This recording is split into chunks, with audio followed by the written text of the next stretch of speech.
items can be difficult to dispose of safely, and that is why the Cambridge Police Department offers free, anonymous 24. Good evening. This is Cambridge Inside Out. I'm Susana Segat. And I'm Robert Winters. And welcome to the Year of Our Lord 2014. We have a guest here today, if you hadn't noticed. Oh, I'm Alice Turkel, and I just finished serving many terms on school committee, and I'm not serving now. Must be closing time. We're no longer serving, right? Right? Oh, We're getting some high signs Sure. here about whether we want to Sure. take phone calls or anything. why not? Sorry for the brief interruption there. That's okay. Now, Alice, you first joined the school committee after the 1995 election. With Susana. We were elected at Together. the same time. Except, Alice, you got 5 trillion more votes than anybody else. I don't think that's an accurate count. Actually- But I was very surprised because it was the last old count, hand count. And That's true. I was 1995. embarrassed because I'd Beautiful never thing. been to the hand count. And I thought, I don't want to make a fool of myself at the hand count. So when they were counting city council one day, I thought I'd walk over and see what it was like. Yep. Right. And I stopped at Carberry's on Prospect Street. And I bought myself a cup of coffee and a muffin. And I was just wearing my old ratty clothes again. I didn't have to be good Alice, the campaigner. And I was walking over to the old Longfellow School. And the coffee was spilling down my shirt, and the crumbs were spewing out of my mouth. And I thought, free, free, free at last. But unfortunately, as Susana says, I was elected. That's true. Yeah, and you were one of the few people in Cambridge history who got such a great turnout on the first time. Really, a terrific turnout. I remember we got interviewed by the Chronicle because it was 4 women. It was me and Alice, Denise Simmons, and Robin. No, I think No, Rob, that was the following no, election. that that's was the following. following No, it year? was just the 3 of us. Oh, wow. There were 4 because the mayor was Sheila Russell. Right, but not at that moment. that's Not at that moment. So I remember Alice turning to the Chronicle reporter and saying, I got more votes than the people in the city council. I didn't know how it worked. I didn't understand that when you divide the number of people voting by 6, 7. well, 6 because the mayor is actually Oh, at that point yeah, elected by the okay, council. right. It's a different mathematics than when you're Right. dividing it by Right. 9 seats. So Right. I was sort of I know, surprised. we were really, I was naive. yeah, we all were. Right. Now, actually, it was interesting. I was looking at some of the results of those elections this morning, either last night or this morning, and it's kind of interesting to see some of the same names that are in play then and as now. You know, because it was you guys were on the school committee. You actually were both elected the first time that same year, right? Yes. Right. Yep. So you were like part of the freshwoman class of that year, but actually to players in the drama that we'll talk about later on in the mayoral race were David Marr and Denise Simmons were also on the school committee with you that first year. So you know, we have our little closed circle of people in the civic political context. And the vacancies there were Henrietta had gone off to the city council, Yeah. and Was that it? No, Robin got bumped. and Robin got bumped. Robin came back on, Oh, but that's I think that's that's it. right. I forgot. that's something that not infrequently happens is when one seat opens up, more seats turn over, Right. or as we saw in the council this time, 2 seats opened, right? Yeah. But more seats turned. Right, Yeah. That's not in. 4 new people. That happens all the time. Yeah. See, and I had actually devised a theory here about why you chose not to run. Oh, Wanna hear good. my theory? My theory You was can tell me your theory. This then time or if- last if, time? If it's a, both times. It's, Okay. it's actually Oh. it's common to both. if it's good, I'll Yeah. start telling people Okay. it. Okay. All right. So like in '95, it was Alice Turkel, Denise Simmons, David Marr, Susana Segat. It was a combination of all these sort of good guys here. And then by the time 2001 election, it was just you, but there was no more Susana. There was no more David Marr, so Denise Simmons. So you were heartbroken and decided I simply cannot serve any longer and chose not She to told me rerun. that actually. Right. I like that. I like like that I too? like that. I like the Well, heartbroken what about story. this time? I like Well, the no, heartbroken but the story. thing is, it's actually come there, and you rejoined it after the 2009 election, and you were there, and David Marr came back to sort of remind you of the good old days, and then in the next subsequent term, they were all gone, so you said, all right, that's it, I'm done. Well, I'll take that, but I do think one interesting little tidbit is when Suzanne and I were first on, we were running on the CCA slate, as people Right. call it, Civic Association, Yeah. and we it was like teams back then. It was like a team sport, and there were what was called the independents and the CCA people. and we swore we'd work as a team together, and we were the good guys and they were the bad guys. And so Fred Fantini and I, just, barely said a word to each other. Well, I come back on after a good long break, Right. and the teams are gone. And one night after school committee, in my first term back, after a school committee meeting late at night, Fred Fantini and I are sitting in a restaurant sharing a salad. Right. And I say this because, and Fred and I worked a lot together. We Yeah. became the senior members, and we had more in common as people who'd served a long time and seen many changes in many phases, and the old party alliances didn't matter anymore. That's right, everything had and we were faded. able to work, and I would say, in many ways, it made it easier for me to work with my colleagues not to have a CCA, but in other ways, it was sometimes harder to work because you didn't have a preset team. The Right. team that you sort of didn't have to like or not like, they were just your teammates, and you knew what was going on. The two individuals who are city councilors sort of spoke about the breakdown of some of those longtime divisions. The Well, it first, happened while I was off the committee, so I well, sort of missed it. Yeah. the first person was actually Kathy Bourne. So when it was a rather unprecedented thing where she was elected vice mayor when Sheila Russell was mayor, and it was the dynamic duo of Sheila Russell and Kathy Bourne, who were from opposite sides, and they worked fabulously together. Well, Sheila was very easy Easy to work get with. along with. Sheila's Absolutely. fabulous. Yeah. I so do was want to say, Kathy, though, by the in way. terms of why I left this time, because the word team has come up, one of the ways I explain my leaving this time is I do think school committee is a team sport. You can only get something done when you're working together. And for the last number of years, I felt like I'm a team that's running to the wrong goalpost. And it's not about This is the recent times? yeah, and it's not about education in Cambridge or this superintendent or this school committee. It's really about what's happening in the nation and in the state level, and what is now used to judge whether schools are doing well, and what kind of pressures are put on teachers, administrators, educators, and therefore on children. And I sometimes felt like I was not able to really get on board and be a team player while those were the goals that we were moving for. And there is a place, there is a voice for the naysayer, or the voice of reason, as I like to think of myself. But after years of this, you have to ask yourself, is that the place I want to be in, where I feel embattled? Many of the battles I won. I would convert my colleagues, I would get lots of votes, but sometimes it felt like I was in opposition to the superintendent, or and not so much that person, but that person who's representing all these mandates that are coming down from the federal and the state, that the school department is going to be judged by. And I think it's a hard time in And be education. funded by. Well, be funded, but the funding in Cambridge is really much more local. The judgment is not as local as the funding. That's my opinion. So can you give us some details about what happened the last term? Some of the issues that Well, people should know about? Oh, yeah, just in general? Yeah. I mean, I think well, I will talk about one thing. Okay. I worked hard on a review of controlled choice. In fact, Fred Fantini was my co-chair on that piece. And I think something really important was discovered. We spent a long time and met in depth and had lots of research done. And we looked at the numbers really hard. And something that came to light, and I felt like it did not get much play in the paper, was being done about 11 years after we changed from a racial deseg plan to a socioeconomic socioeconomic, plan. yeah. So the numbers we were looking at 11 years out were really the 10-year numbers, because your numbers are always about a year late anyway. And that was a great coincidence. We had a decade of evidence. Yep. And what we saw really surprised me. At the time, and Susana, I don't remember whether you were on the committee when we voted that change or not. Yeah, you no, were I still on the remember. committee. Okay. Yep.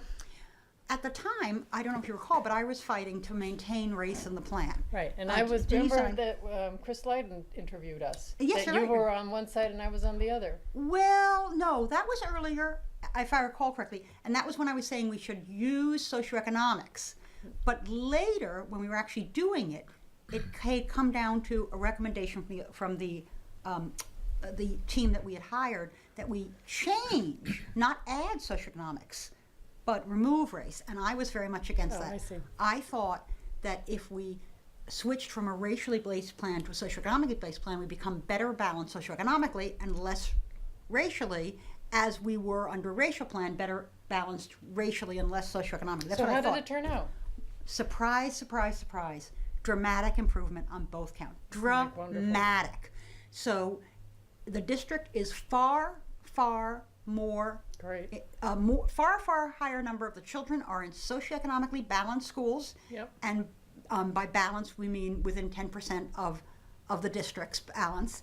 And far greater number are in a racially balanced school. And at the time we were looking at race 10 years, 12 years ago now, we were saying there were only 3 racial groups we counted. I think we called them, we didn't call them black, white, and other, but they essentially were that. I think we called them minority, non-minority. I can't remember what the titles were. But this new look, we looked at every single racial group that now exists on the census, including mixed race, et cetera. There's The- balance. Within 5%, within 10% of That's each of those groups, fantastic. and the only change in the racial composition of the school system was slightly less. I think I might have these numbers backwards. I think maybe 5% less African American children in the district, but 6% more mixed race children in the district, So here's which the may be the question. same children. You know, Did it matter? I would say it mattered a lot. I think the district is far better balanced, and I think the No, in terms of outcomes.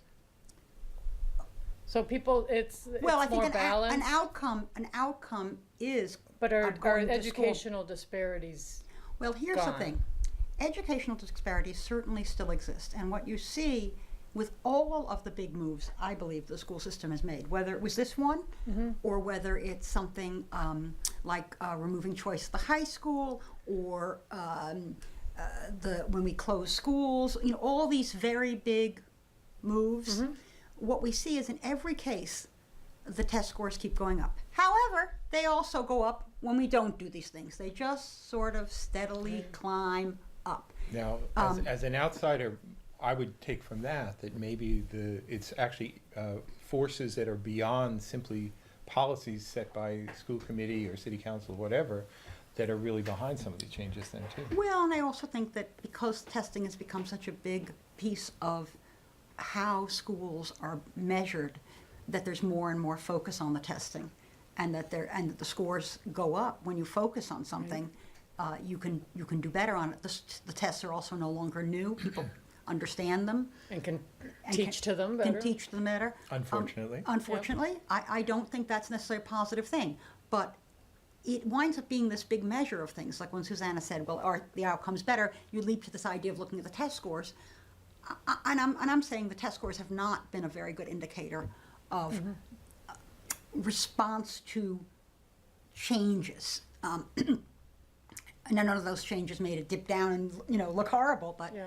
But so one of the outcomes from that look at the controlled choice plan was to say the goal of this plan is to have the kids in integrated schools. This plan, the one voted in 10 years ago, is working. However, there were lots of pockets where it wasn't working. So we spent a long time, made many recommendations to tidy it up. We didn't throw the baby out with the bathwater. We didn't come up with a whole new plan.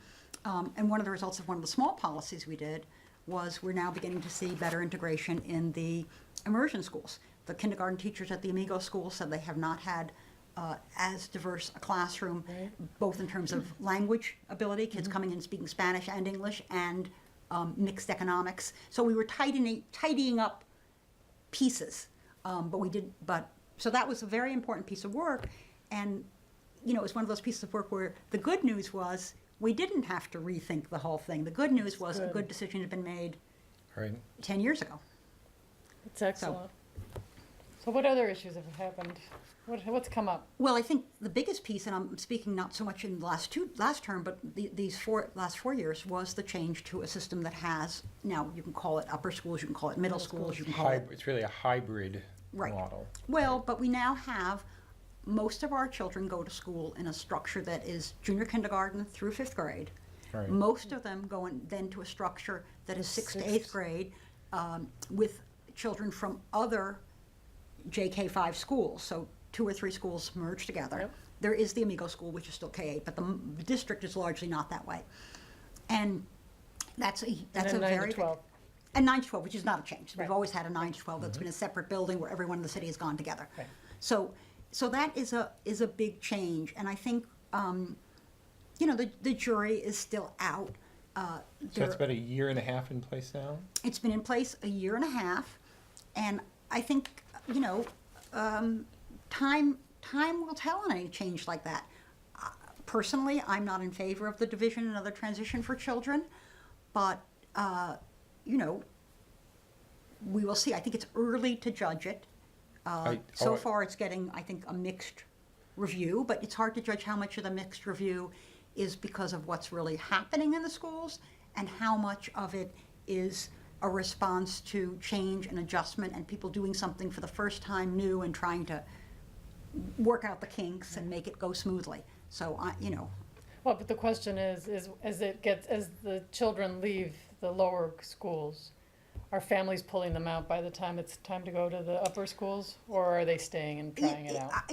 I haven't studied those numbers. There aren't a lot of numbers to look at, 1 year, 2 years. That's true. But I would say this to you, we've always had children coming and going. And when you Yes. have a break, like in the old days when we were K-8 system, the break Fourth between, grade, well, no, but saying the break between 8th and 9th grade, which we always had, was an invitation. We would always have what I call the crossing of the guards. They'd come Lots of back. kids from private school Yeah. come in, lots of kids from public school go Sure. out. Now we've opened another one of those doors. It's a time now Right. we've opened people to both think, well, maybe I should get out, but also to think, oh, my child could start, in public school and be new with everybody else at the beginning of 6th grade. So I'm not convinced that it will be the solution for numbers or a big problem for numbers. I think one of the problems will be it was started very close to capacity. And we have been seeing for the last number of years an increase in the entering kindergarten class. We still have attrition, but when you start with a bigger number, even if you stay at the same rate of attrition, you wind up with a Right. bigger number. And we've seen a slow increase from year to year, total Right, enrollment. but I think what we're going to be seeing pretty soon is those larger cohorts of young children bumping up against a very set number of seats in the 4 upper schools, and that's going to be something to deal with. So what's going to happen then? What can happen? Yeah. Well, we shall see. But this is also simultaneous with some of the reconstruction of the schools. So, I haven't looked at the specific plans when they were the rebuilding of the King School. But are they adding any capacity to it? The King School is adding a little bit of capacity, but I think it's adding it at the lower grades. The upper schools are supposed to be set up for approximately 88 to 100 children per grade, and the idea is, or part of the idea is that the individual 6th grade or 7th grade math or English or science or social studies teacher sees 4 classrooms of children, has time to meet with colleagues, time to maybe teach an elective or have a homeroom or whatever else might fit into the day, but is not seeing huge numbers of children. There's a limited number of families and students that they're interacting and getting to know, and a limited number of, a teacher could teach 5 classes in a day, but trying to make the quality higher by limiting that number. If you add 1 more classroom, the complication is that then what do you hire? 1 teacher who teaches English, math, social studies, Right. and science? Or do you start having teachers who teach math and science and another set that teach English, social studies? You break up the structure. So it's not so simple. I'm not saying it's impossible. We'll figure out. I think one of the upper schools, which has the English language learners in it, is trying a slight different structure this year, so that those children can be better included along with the other children. So yes, there isn't room probably in this newest school being built, but 2 more schools follow that, and if the trends need space, we've always managed. This district has gone dramatically up and down in enrollment, and we've never put children out in the street. Oh, no. Is it another 2 years before the King School is estimated to be completed? It's supposed to be concluded open in September 15. All right, And as I go by, I see less and less of the old building there. right. And which is things could change, I suppose, but if all goes as planned, what would be the next school in the queue? The one on Cambridge Street, which was the Harrington and is now the King Open, and that one would be the next one, and then that would be followed by the Tobin and the Vassal Lane Upper School, assuming, the school committee can't really vote those big, nor can the council vote that many years out. So they were anticipating 3. They were anticipating Reconstruction. 3. And these are totally gutted. They're No, there's no decision on that. There's no decision. Each one is made, and the city manager was very clear about this with the King School. He kept saying, he kept saying, whatever he thought, and he did not say very nice things about the old King building. Right. That wasn't who made the decision. The architects are hired, they do a study of feasibility. Does it make more sense to renovate, restore, perhaps add on to an existing building, or does it make more sense to tear it down and start from scratch? Theoretically, for the King building, they're saving a little bit, but what they're saving is some parking in the basement. I mean, But the goal is to renovate the building somehow. That's the goal. It's not to bring new modern things into it. I mean, the goal is to have an old building be brought up to standard. No? Well, no. The goal is to take buildings that were initially designed to be K-8 schools Yep. and rebuild them, either whether that's a renovation or Yep. it's a complete tear down and rebuild, in such a way that they function for 2 schools, a JK5 So that's the goal. and a Okay. 6-8, Right. and that they function well with some sharing of facility and some separation of space.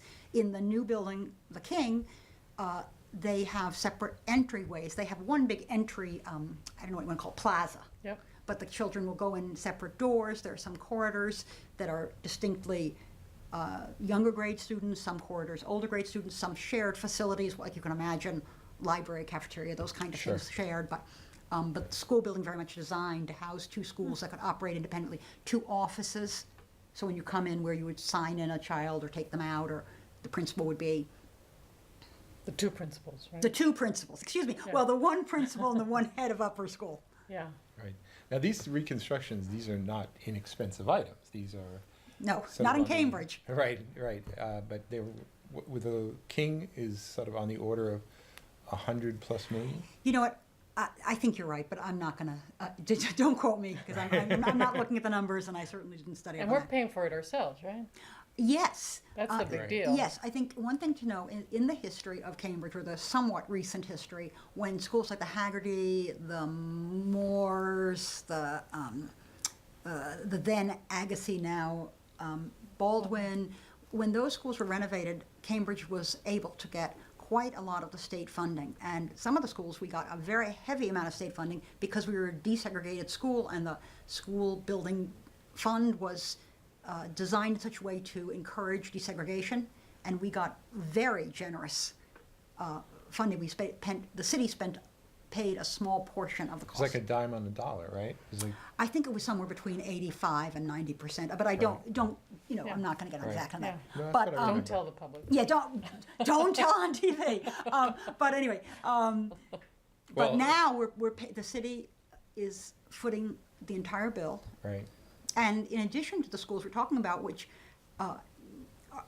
arguably have need to be renovated because of new use, there are other schools, and I would point out the school in Linnaean Street, which was for a long time the Peabody School, and then the Grand Park School now, K-8, and then the Grand Park's K-5.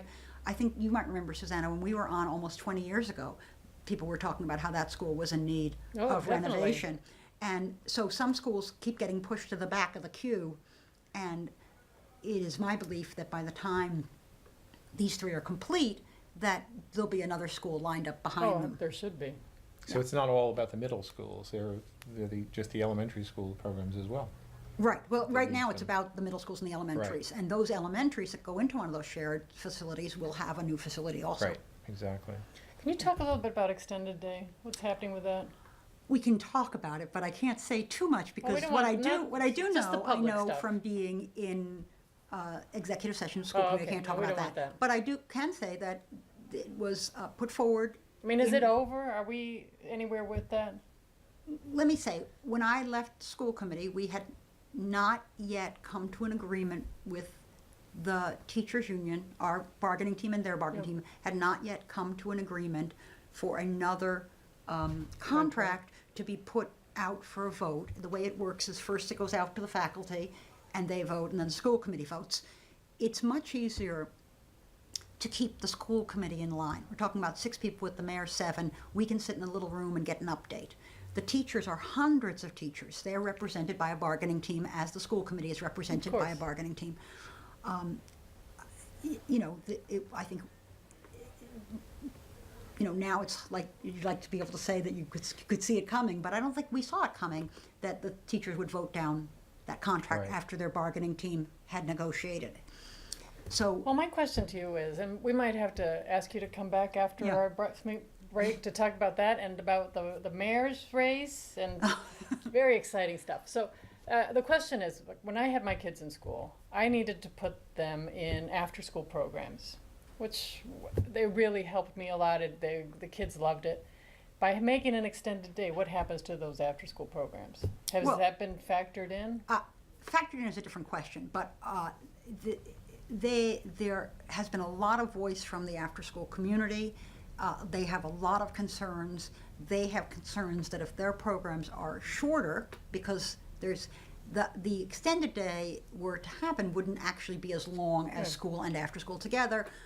So there's a smaller window, and so do you put your child into after school for a short window or not? Well, and that's one question. The other question is, can you get the same quality of staff if you're paying someone a significantly less amount because they're working less hours? I mean, there's lots of questions about that. I don't think those things are insurmountable. We have some extended day schools now. There are all kinds of arrangements that could be made, but change is hard, and I think it's particularly hard if you leave people's voices out, and that group felt like they were not included in the discussion in a way that felt to them respectful. Yeah, listen, we gotta go, but will you come back in the next Sure. session? So until then, Cambridge Inside